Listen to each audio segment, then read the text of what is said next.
Hey, speaking of, do you have any breakout candidates this year? I sure do. Like, how about Aaron Jones?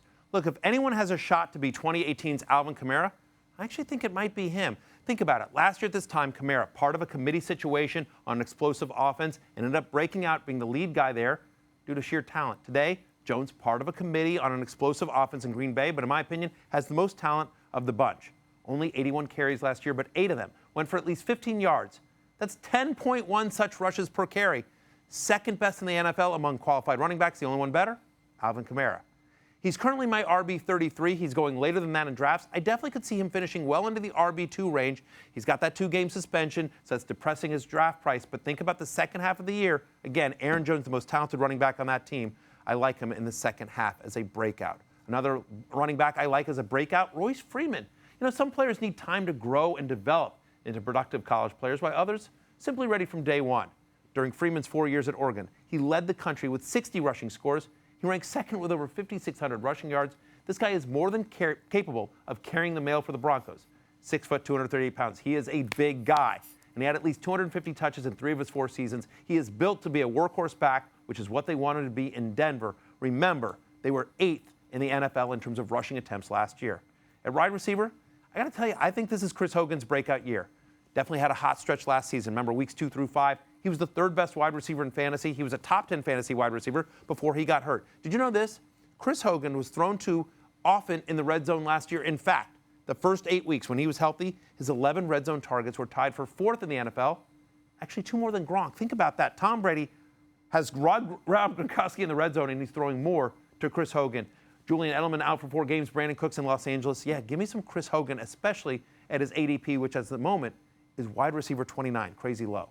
And finally, at tight end, Trey Burton, big breakout candidate for me. He's always had a ton of talent, but he was behind Zach Ertz in that Eagles offense. Now, under Matt Nagy in Chicago, he'll fill the role Nagy had for Travis Kelce in Kansas City.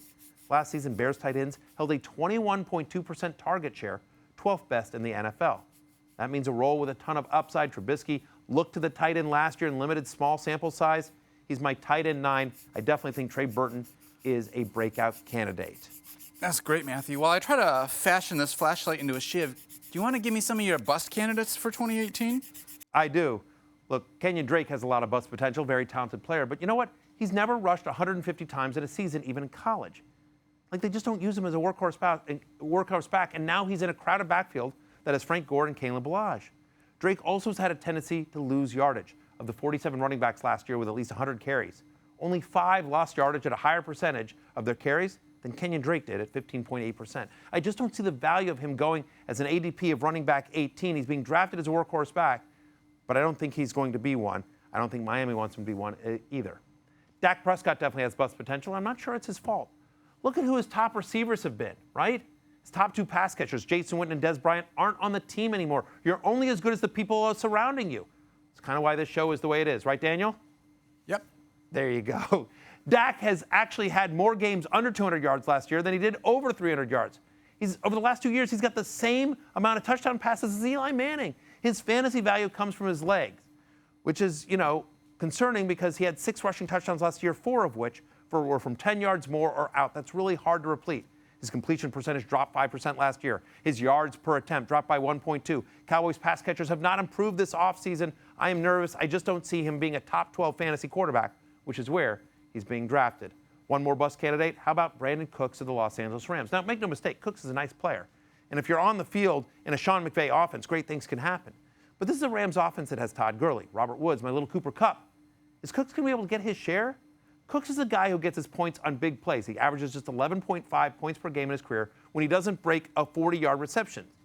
My concern is that, listen, I think Brandon Cooks has 3 or 4 awesome games this year. I just don't think you'll have any idea of when those are going to come. And he's being drafted as a top 20 wide receiver. Like, I think Brandon Cooks would be a nice player, and I think he's a good NFL player. I just don't know that he returns top 20 wide receiver value on a consistent basis, especially when you see some of the players that are going around him. For more, sign up now for ESPN Plus.